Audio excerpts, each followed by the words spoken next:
Very interesting. Well, let's dive into what the specific role or what the specific requirements need to be in place.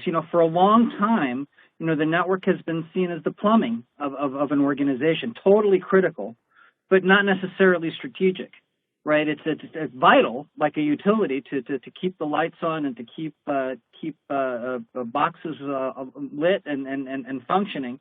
But it seems like that's beginning to change, and it seems like the network really does play a foundational difference in how it is that we will have a safe return to some kind of new normal. And Jim, I guess I wanted to ask you the question first.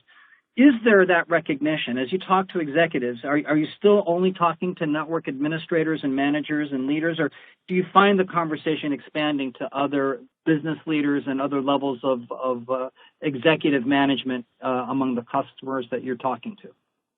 That's an awesome point, because I am talking with CIOs, CTOs, of course, as well as a lot of times is the COO, because that network is becoming like electricity. It's powering the access card swipe. It's powering the lights. It's powering the shades of these buildings. And just like Mike said about a conference room being reserved, it might be reserved in a calendar, but if there's a system, an overarching system that says, well, it was reserved, but nobody showed up, then you don't have to clean it. But then also during the day, if someone doesn't show up in that first 10 minutes, they can actually make that room available once these employees come back to the workspace, and allows them to reserve it. So it's really just space utilization, because people will be leasing fewer floors because they'll have fewer employees coming in. I actually had a customer of mine that was a manufacturer. They're looking at 35 floors, and this was a couple of years ago again.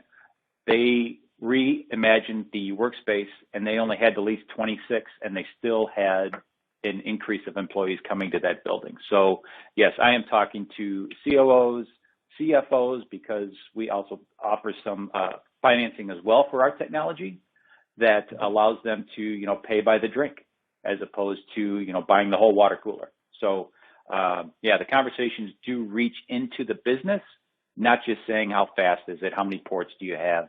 It is truly, how can you help me use the network utility as a way to drive revenue, reduce costs, get a faster time to market, and then really most importantly is a better customer experience for my customer's customer.